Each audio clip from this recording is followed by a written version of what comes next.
মৰমৰ ছাত্ৰ ছাত্ৰীসকল, আজি আমি তোমালোকৰ সৈতে ৱেডাৰিং দ্য ষ্টৰ্ম ইন এৰচামাৰ দ্বিতীয় অংশটো বা দ্বিতীয় পাৰ্টটো আমি আলোচনা কৰিম। যোৱা ক্লাছত আমি প্ৰথম অংশটো আলোচনা কৰিছিলোঁ আৰু তাত আমি শেষৰ ফালে কি পাইছিলোঁ যে কেনেকৈ প্ৰশান্তে তেওঁৰ বন্ধুৰ ঘৰৰ পৰা সেই পানীৰ মাজতেই তেওঁ নিজৰ ঘৰলৈ যোৱাৰ সিদ্ধান্ত লৈছিল আৰু তেওঁ এডাল লাঠি লৈ লৈছিল আৰু সেই লাঠিৰ সহায়ত তেওঁ নিজৰ ঘৰলৈ যাত্ৰা আৰম্ভ কৰিছিল। আৰু এনেকৈ কিছুদূৰ যোৱাৰ পিছত তেওঁ খুৰাকৰ দুজন বন্ধু লগ পাইছিলে আৰু আটাইকেইজনে তেওঁবিলাকে একেলগে তেওঁবিলাকৰ নিজৰ গাঁৱলৈ অগ্ৰসৰ হৈছিল। গতিকে আমি সেইখিনিলৈকে আলোচনা কৰিলোঁ।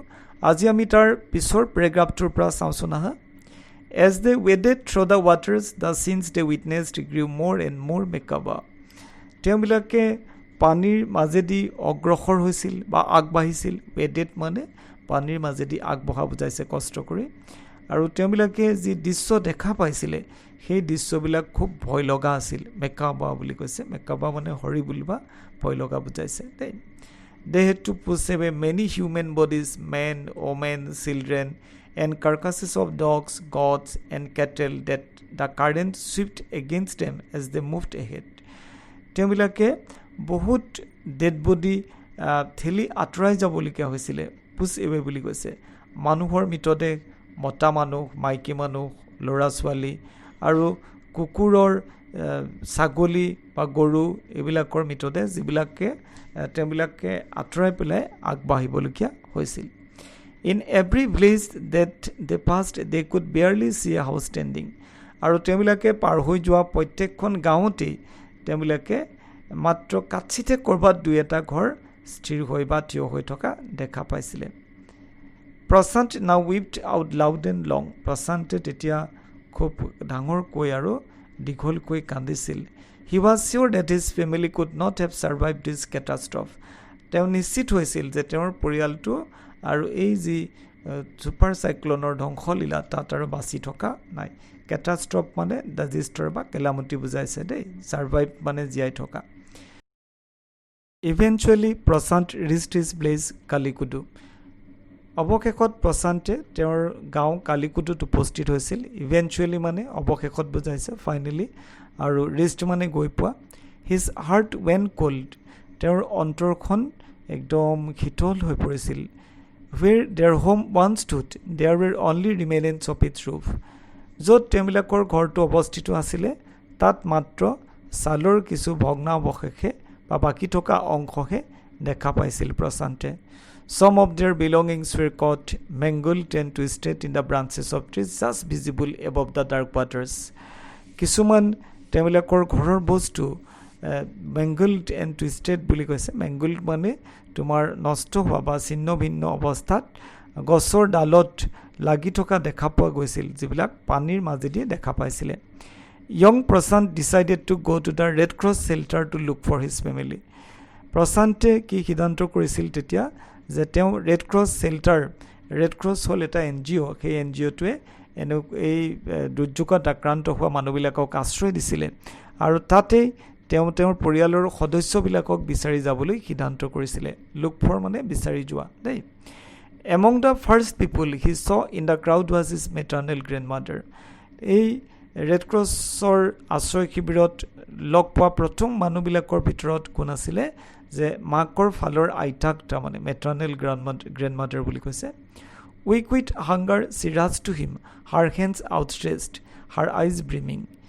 আইতাক অনাহাৰত থাকি যথেষ্ট দুৰ্বল হৈছিলে আৰু তেওঁক প্ৰশান্তক দেখা পাই কোবাকুবিকৈ আহিছিল প্ৰশান্তৰ ওচৰলৈ আৰু তেওঁৰ চকুকেইটা চকু পানীৰে ভৰি পৰিছিলে। ব্ৰিমিং বুলি কৈছে।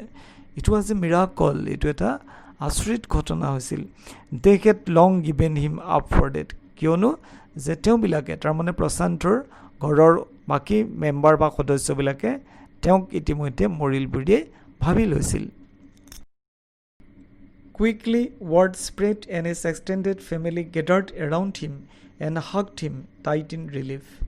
প্ৰশান্ত অহাৰ খবৰটো ইতিমধ্যে ৰেড ক্ৰছ কেম্পত বিয়পি পৰিছিল আৰু তেওঁৰ পৰিয়ালৰ বাকী সদস্যসকলেও তেওঁৰ ওচৰত উপস্থিত হৈছিল আৰু তেওঁক সাৱটি ধৰিছিল হাগড মানে সাৱটি ধৰা দেই প্ৰশান্ত এনচিয়াছলি স্কেন্ড দ্য মটলি বেটাৰ্ড গ্ৰুপ প্ৰশান্তেও খুব আগ্ৰহেৰে তাত থকা সেই বিভিন্ন মানুহবিলাকক লক্ষ্য কৰিছিল বেটাৰ্ড মানে ইনজৰ্ড বুজাই নাই দেই his brother and his sister his uncles and aunts they all seem to be there তেওঁৰ ককায়েক ভনীয়েক খুৰা খুৰীয়েক সকলোকে তাত তেওঁ দেখা পাইছিলে by the next morning as he took in a desperate situation in the shelter he decided to get a grip over himself পিছদিনাখন ৰাতিপুৱা তেওঁ যেতিয়া সেই মানুহবিলাকৰ হতাশাগ্ৰস্ত অৱস্থাটো প্ৰত্যক্ষ কৰিছিল তেওঁ নিজে কিবা এটা কৰাৰ সিদ্ধান্ত লৈছিলে He sensed a deadly grief settling upon the 2500 strong crowd in the shelter. তেওঁ উপলব্ধি কৰিছিলে সেই মানুহবিলাকৰ যিটো দুখ প্ৰায় তাত সেই আশ্ৰয় শিবিৰত থকা 2500 মানুহৰ দুখটো তেওঁ উপলব্ধি কৰিছিল 86 lives were lost in the blaze. ইতিমধ্যে 86 জন মানুহৰ মৃত্যু হৈছিলে গাঁৱৰ all the 96 houses had been washed away. আৰু প্ৰায় 96টা ঘৰ পানীয়ে উটুৱাই লৈ গৈছিলে it was there 4th day at the shelter আৰু সেই দিনটো তেওঁবিলাকৰ আশ্ৰয় শিবিৰত চতুৰ্থটো দিন আছিল so far they had survived on green coconuts but there were too few to go around such a tumult of people তেওঁবিলাকে সেই দিনটোলৈকে কোমল বা কেঁচা নাৰিকল খাই জীয়াই আছিল কিন্তু কেম্পত থকা মানুহৰ অনুপাতে নাৰিকলৰ সংখ্যাও লাহে লাহে কমি আহিছিল Prashant all of 19 years decided to step in as leader of his place if no one else did Prashantor বয়স যদি 19 বছৰ হৈছিল তথাপিও তেওঁ গাঁওখনৰ হৈ পেলাই তেওঁ নেতৃত্ব দিবলৈ আগবাঢ়িছিল কোনেও যেটো কৰিব বিচৰা নাছিল He organized a group of youths and elders to jointly pressurize the merchant once again to part with his rights তেওঁ এডল ডেকা আৰু বয়সস্থ মানুহবিলাকক গোটাই পেলাই উমৈহতীয়াকৈ এই গাঁৱৰ ব্যৱসায়ীজনক চাউল দিবৰ কাৰণে পুনৰ হেঁচা প্ৰয়োগ কৰিছিল This time the delegation succeeded and returned triumphantly wading through the receding waters with food for the entire shelter এইবাৰ এই যে প্ৰতিনিধি দল গৈছিল ডেলিগেশ্যন মানে প্ৰতিনিধি দল সফল হৈছিল সাকসিডেড বুলি কৈছে আৰু জয়ী হৈ পেলাই তেওঁবিলাক ঘূৰি আহিছিল ট্ৰিম্পেন্টলি মানে বিজয়ী হোৱা পানী কমিবলৈ ধৰিছিল সেই কমা পানীৰ মাজেৰে গোটেই তাত থকা আশ্ৰয় শিবিৰত থকা মানুহৰ কাৰণে তেওঁবিলাকে চাউল লৈ পেলাই আহিছিল No one cared that the rice was already rotting কোনেও কিন্তু হেতু অনুভৱ কৰা নাছিল যে চাউলবিলাক ইতিমধ্যে নষ্ট হৈছিল Branches from fallen trees were gathered to light a reluctant and slow fire on which to cook the rice.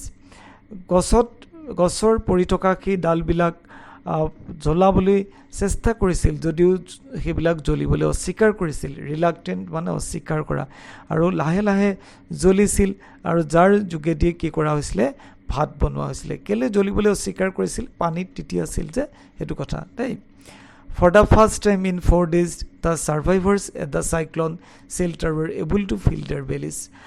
4 দিনৰ ভিতৰত প্ৰথমবাৰৰ কাৰণে সুপাৰ সাইক্লোনত জিয়াই থকা সেই কেম্পত থকা মানুহবিলাকে প্ৰথমবাৰ কাৰণে তেওঁবিলাকে পেট পুৰাই এসাজ খাইছিল বেলিজ মানে পেট বুজাইছে ষ্টমাকস বুজাইছে His next task was to organize a team of youth volunteers to clean the shelter of filth, urine, vomit and floating carcasses and to tend to the wounds and fractures of the many who had been injured. তেওঁ দ্বিতীয় কামটো কি কৰিছিলে যে এডল ডেকা তেওঁ সংগবদ্ধ কৰিছিলে organise কৰিছিলে ভলন্টিয়াৰ্স হিচাপে স্বেচ্ছাসেৱক হিচাপে কি কৰিবৰ কাৰণে পৰিষ্কাৰ কৰিবৰ কাৰণে লেতেৰা ফিল্ড মানে লেতেৰা বুজাইছে আশ্ৰয় শিবিৰৰ সেই লেতেৰা ইউৰিন তাৰপিছত ভমিট কোনোবাই যদি বমি কৰিছিল আৰু উপঙি অহা সেই ডেড বডিবিলাক কাৰ্কাসেছবিলাক আৰু যদি কোনোবা মানুহ আঘাতপ্ৰাপ্ত আছিল সেই মানুহবিলাকক সেৱা কৰিবৰ কাৰণে তেওঁ সেই ডেকাবিলাকক তেনেকৈ সংগবদ্ধ কৰিছিল ছাত্ৰ ছাত্ৰীসকল আমি আজি যিকেইটা পেৰাগ্ৰাফ আলোচনা কৰিলোঁ এই আলোচনা কৰা পেৰাগ্ৰাফ কেইটাৰ ওপৰত মই তোমালোকৰ কাৰণে কেইটামান সম্ভাৱ্য প্ৰশ্ন প্ৰস্তুত কৰিছোঁ এতিয়া চাওঁচোন আহা এই প্ৰশ্নসমূহ question number 1 What pathetic scenes did Prashant witness on his way to his place? প্ৰশান্তে তাৰ গাঁৱলৈ গৈ থাকোঁতে ৰাস্তাত কেনেকুৱা ধৰণৰ দুখ লগা দৃশ্য দেখা পাইছিলে? Question number 2. Whom did Prashant see first in the camp? প্ৰশান্তে কেম্পত উপস্থিত হৈ পেলাই প্ৰথম কাক দেখা পাইছিলে? Question number 3. How did the family members of Prashant behave with him when he reached the camp? যেতিয়া প্ৰশান্ত নিজৰ কেম্পত উপস্থিত হৈছিলগৈ গাঁৱত তেওঁৰ পৰিয়ালৰ সদস্যসকলে তেওঁৰ লগত কেনেকুৱা ব্যৱহাৰ কৰিছিলে? Question number 4. How did Prashant arrange food for his village people? প্ৰশান্তে তেওঁৰ গাঁৱৰ মানুহবিলাকৰ কাৰণে কেনেকৈ খাদ্যৰ ব্যৱস্থা কৰিছিল? Question number 5. What was witnessed by Prashant of his own house when he reached the village? যেতিয়া প্ৰশান্তে নিজৰ গাঁৱত উপস্থিত হৈছিলগৈ প্ৰশান্তে নিজৰ ঘৰটোৰ সম্পৰ্কে কি দেখা পাইছিলে? Question number 6. How has Prashant, a teenager, been able to help the people of his place? প্ৰশান্ত এটা কম বয়সীয়া ল'ৰা হিচাপে কেনেকৈ নিজৰ গাঁৱৰ মানুহবিলাকক সহায় কৰিছিলে? গতিকে মই তোমালোকৰ কাৰণে এইকেইটা প্ৰশ্ন লিখি আনিছোঁ আৰু মই আশা কৰিম তোমালোকে এই প্ৰশ্নকেইটাৰ উত্তৰ কৰিবলৈ চেষ্টা কৰিবা। আৰু ইমানতে আজি আমি ৱেডাৰিং দ্য ষ্টৰ্ম ইন এৰচামাৰ দ্বিতীয় অংশটোৰ আলোচনা সামৰণি মাৰিছোঁ আৰু যিকেইটা বাকী আছে পেৰেগ্ৰাফ সেইকেইটা আমি পৰৱৰ্তী ক্লাছত আলোচনা কৰিম।